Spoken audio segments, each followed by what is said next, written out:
who cares why empathy actually matters? And there are three goals that I have for my time here this afternoon. One is to talk about what is empathy, so what does it look like? Secondly, why does it matter? So why should we care about empathy?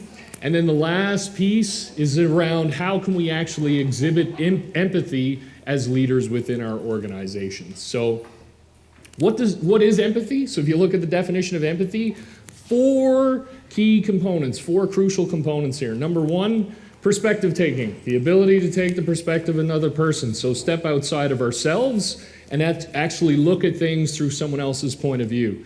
And then the second piece, and this has been touched on by so many of the speakers here this morning and throughout the afternoon, which is great, so it makes my job easier, is to appreciate people as human beings. I love that there was a comment made by Dr. Druin around want to humanize organizations and take care of people. And really, we're precious. So taking that into account and also suspending our judgment. One of the great comments that came from our interactive scavenger hunt this morning was that one of the people on our team said, we learned that there are lots of ways, different ways to get to the same goal. So that's important. The third element is to understand feelings. So feelings are not some foreign experiences for us. We actually truly understand. And the fourth part, which is probably one of, if not the most important elements of empathy, is actually able to communicate that understanding to other people. So why do we care? Why does empathy matter? Fantastic research out of the Management Research Group. Anyone heard of the LEA, the Leadership Effectiveness Analysis? Great, that's awesome. So this is something new. It's a 360 feedback tool. And it's been administered to over 500,000 managers, leaders, executives. There are 22 competencies that are assessed within the LEA. The third strongest contributor to executive excellence is empathy. And I'm often asked, what are the top two? The number one was the capacity to think strategically. Number two, the second strongest predictor, again, out of the 22 competencies, communication. And I think what's really cool, I call this the holy trinity of executive excellence, but you can make a really powerful argument as to how empathy informs our ability to think strategically, as well as our ability to communicate. How can we possibly connect with an audience if we don't understand their needs and where they're coming from? The other thing, one of my favorite results from their comprehensive research program is that of the 22 competencies, empathy is the strongest, the most important predictor of ethical leadership. Why do you think that is? Why is empathy the number one predictor, the most important predictor of ethical leadership? I'm from Newfoundland. Ethical people do the right thing, and empathy enables you to understand what the needs of the external environment are, what your stakeholders are looking for. And so when you're making a decision, it's not only about you, you're actually considering the impact of your decision on your team, on your organization, on the community that you serve, on your clients. So what can we do? So I've talked about what it is, talked about why it's important to leaders within our organizations. What can we do? I'm going to touch on three quick things. First, we can actually amplify our listening. So people love acronyms, of course. This is the amplification of listening model. And so what does AMP stand for?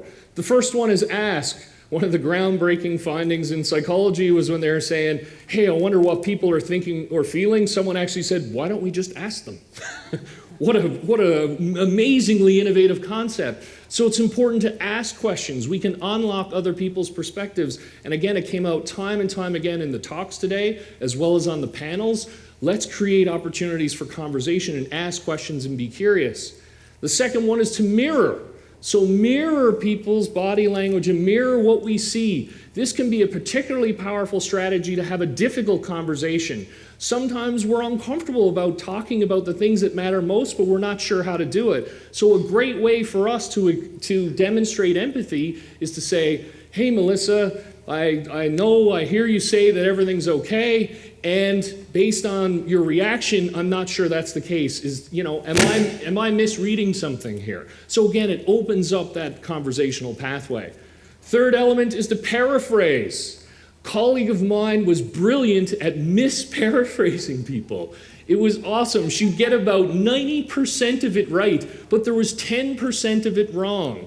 Guess what happens when people feel they're when she's misparaphrasing? What would they do? They'd correct her.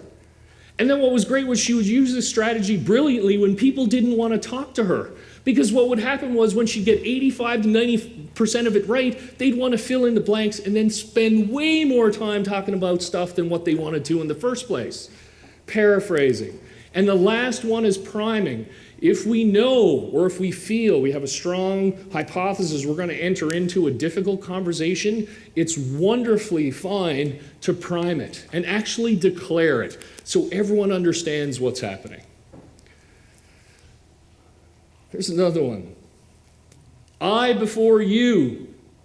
Sometimes we think we're being incredibly supportive as leaders by doing this example. I do a lot of executive coaching, and I hear managers, executives, leaders that I work with will say, yes, I'm very supportive of my employees. And what I do is, so I show them and that I'm interested, I'll explain a file, I'll explain a project or something we're working on. And then what I do is at the end of it, I say, so Craig, is there anything that you don't understand about what I just said? Because I'm checking in, right? I'm seeing if everything's okay. What's the challenge with that? The challenge with that question is how many people love to talk about stuff they don't understand and admit to, oh yes, Craig, you know what? There's pretty well 60% of what you just told me I don't get at all. Just flew right over my head. So it's massive. And this is why when you go to your doctor's office, go to a financial advisor, and they talk all this technical speak, and they say, so Craig, do you get that? Yeah, sure I do. And then off I go. And I don't check in. Here's how you fix that empathy gap. Rather than ask, is there anything you don't understand? Ask, is there anything about what I just said that I can clarify?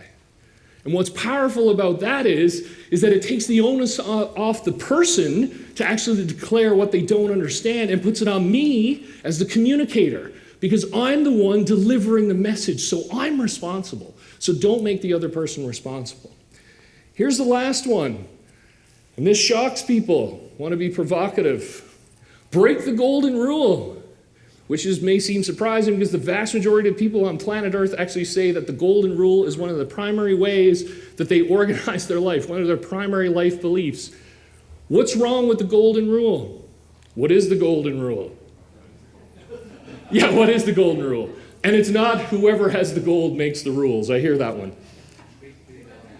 Exactly. Treat other people the way you want to be treated. What's wrong with that? Exactly. It assumes that they want what we want. And so what we should do is engage what's called the platinum rule.